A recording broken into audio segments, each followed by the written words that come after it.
Emma had always been a curious child, and when her family moved into the old Victorian house on the outskirts of town, she couldn't wait to explore every nook and cranny. The house had been abandoned for years, but her parents saw potential in its faded grandeur and decided to restore it. One evening as Emma wandered through the dusty hallways, she discovered a door at the end of a long corridor.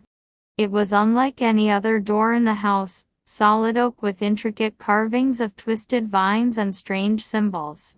She tried the handle, but it was locked. Determined to see what lay beyond, she searched the house for the key. After hours of rummaging through old drawers and forgotten boxes, she found a small, ornate key hidden beneath a loose floorboard. Heart pounding with excitement, Emma returned to the door and inserted the key. With a creak, the door swung open, revealing a small, dimly lit room. The air was cold, and a musty smell filled her nostrils.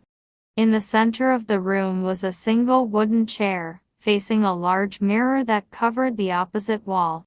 Emma stepped inside, feeling an eerie chill run down her spine. As she approached the mirror, she noticed something strange. Her reflection was not her own. Instead, she saw a young girl about her age, dressed in an old-fashioned nightgown, with long tangled hair and hollow eyes. The girl's mouth moved, but no sound came out. Frozen in fear, Emma watched as the ghostly figure raised a trembling hand and pointed directly at her.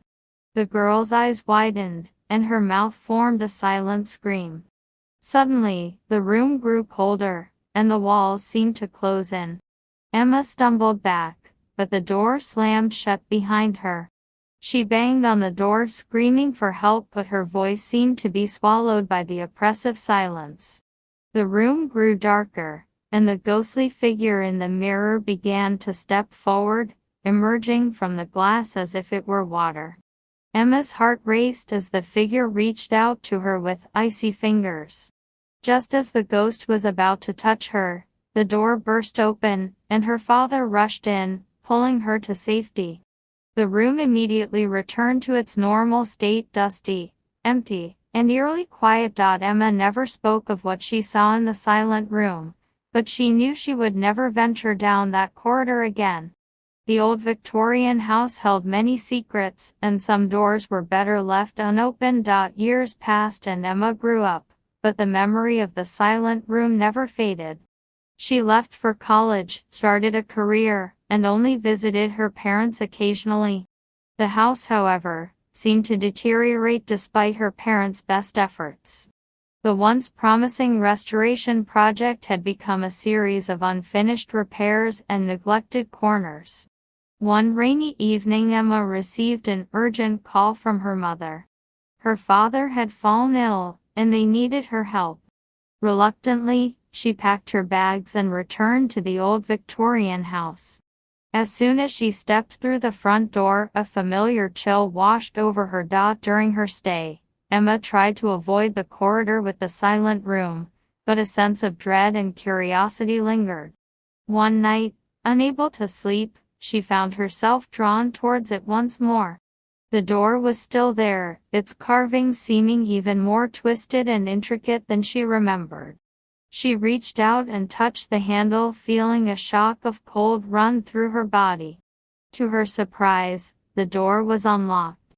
Slowly she pushed it open and stepped inside. The room was exactly as she had left it, dim, cold, and with that same wooden chair facing the mirror.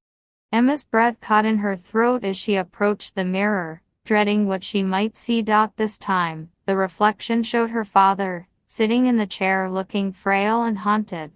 His eyes met hers through the glass, and he mouthed words she couldn't hear. Emma's heart ached seeing him like this. She reached out to touch the mirror, but her hand passed through, the surface rippling like water. Suddenly she was pulled